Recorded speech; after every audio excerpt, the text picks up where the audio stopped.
If you haven't seen the Marvel movies, don't watch this. If you haven't seen Deadpool and Wolverine, don't watch this. I don't want to spoil anybody, but this is a spoiler-filled review. This is really oh God, we really needed this if you're an MCU fan. I'm so happy. I'm going to go watch that movie again, and then I'm going to watch it again, and then probably again. I needed this, and I think so many of us needed this. There has been a weird conundrum with MCU lately. I mean, it's not that weird because our main characters pretty much died. The heart of the movies died. So what can you do when that happens? Just seeing that opening sequence, you cannot deny how amazing it is. Deadpool dancing, we've got the TVA. He's dancing to Bye Bye Bye by NSYNC. And I mean, I'm a 90s kid. I worshipped them as a kid. I mean, it's sad to say, but we all did. We all did. And we all were singing along to the song in the movie theater, and you know it, and you can't lie about it. So it's just, come on, it's amazing. If it was just the two of them, just talking and hanging out, it would have been a good movie, regardless of anything. But to see them, two people they regenerate very quickly, fighting all throughout the whole movie is just so funny to me and so cool. A perfect matchup. And maybe it was just me being in the movie theater. I just was on top of the world. Then we get to see Happy. And you're like, okay, this is real. We're here. This is the MCU. There's a handshake here. We get to see the intro, the Marvel intro. Deadpool is a part of it. This is the handshake of, all right, we're here. And then they make those comments. There's like the comments of when Wolverine comes, like, yeah, I'm sorry, you're kind of at the low point. We're of the MC. You're kind of hitting the low point, but welcome. Like, yeah, it's so cool that they're talking about this because it's important. Like they're self-aware. I loved that. I loved the dialogue. I loved just the fun that this movie was. It's like, as an X-Men fan, we got to see all the same Pyro, the actor who plays Pyro, was Aaron Stanford, who I had a huge crush on when I was 13 years old. He was there. You know all those dangerous mutants you hear about on the news? I'm the worst one. We had everybody who played, like, oh God, I'm forgetting her name, but the girl who was in X2 who had the nail claws, who was another version of Wolverine. And that's so cool. And it's the jokes, like the 20th Century Fox being in the dumpster area. And then you know who pops up. This is the big spoilers, one of the big spoilers. So please, again, if you're still watching this, I don't understand why you're watching this. Please go watch the movie or watch all the Marvel stuff. Don't be here. But Chris Evans pops up. What? I literally let out an audible what in the movie theater. And I was like, Captain America? Because he's wearing the whole getup. And all of a sudden he jumps up in the air and he's flame on. Here we go. And you're like, oh my God. Right. Chris Evans was in Fantastic Four. Oh my God.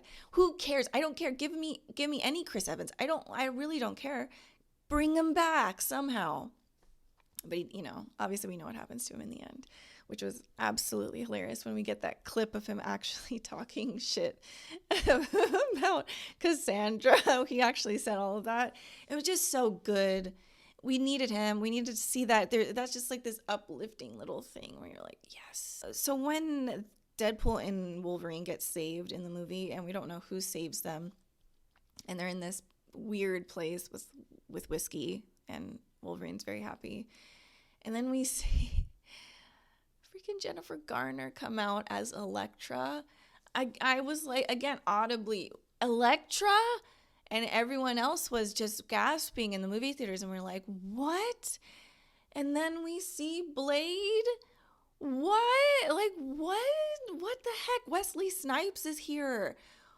Oh my God. I mean, it's like, you're like, the feelings of everything. Like, we've all been through this, like, through the years. We watched Daredevil, we've watched Blade, we have watched all of these movies, all of these shows. You may have read the comics, and just to see this throughout the decades grow and grow with these actors, with this production really means something.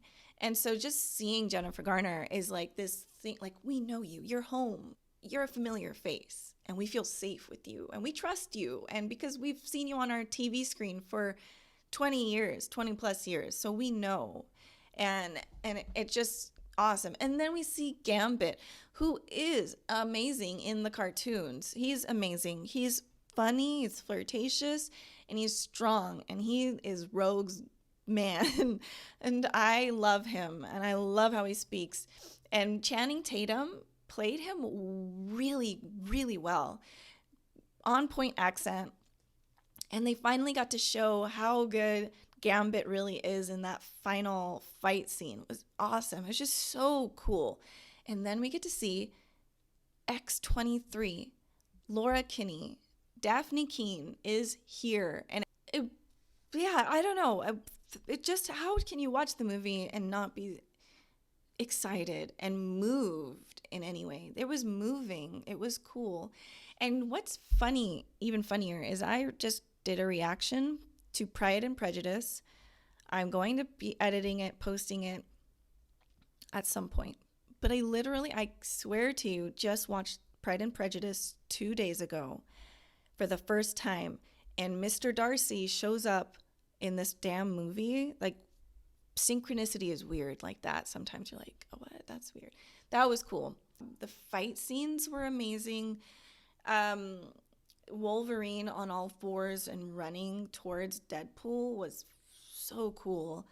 And seeing him just go all out and obviously putting on, it's just like your heart is just beating. Oh, God. Yes, please. Thank you so much. We really needed this win. When the movie ended, I was not prepared for the behind the scenes of the X-Men movies. And I mean, if you know me, you know that I cried, and I tried not to cry because I was very close to other people. I didn't want to cry. Right when I saw young Wolverine, I was like,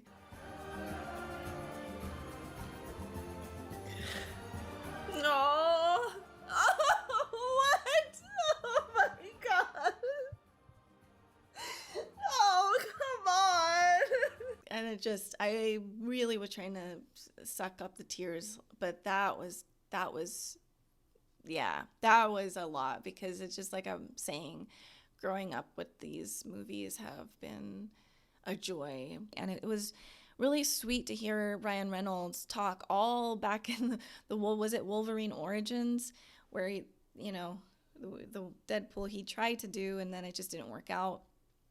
And he was talking about how he'd wanted to do this for so long. And so to see this actually play out, his dreams play out, and he's with Wolverine, and it worked. All you can be is so happy. With the line that Laura gives her father, basically, is, you were always the wrong one until you weren't. And it's just that choice. It's just that choice. Just, you can always choose to start doing the right thing. And that's what he did. And I think that's why we love Wolverine. That's why we loved Iron Man. That's why we loved Thor. That's why we loved Cap. There's something so very human about them. Just seeing the people we love get to a place of brokenness and find their way out using their own two hands is something that I think we need. And we need that because that's something that we go through as humans. I'm just really happy. I'm going to go watch this movie again. And yeah, Wolverine, Hugh Jackman's going to be in this until he's 90 years old. I believe that for sure. And how does he look so good still? That's crazy. Like, is that his body? Because what the hell? That's crazy. That's not fair. And I don't know if that's real, but good for him. I've had a crush on him since I was really young. So, okay. But this was awesome. Go watch the movie if you haven't seen it and you watch this whole thing. That's really messed up. I'm so sorry that I spoiled everything. This was awesome. I would love to hear your thoughts on this. Yeah, thank you guys for watching, and I'll see you soon. Bye, everybody.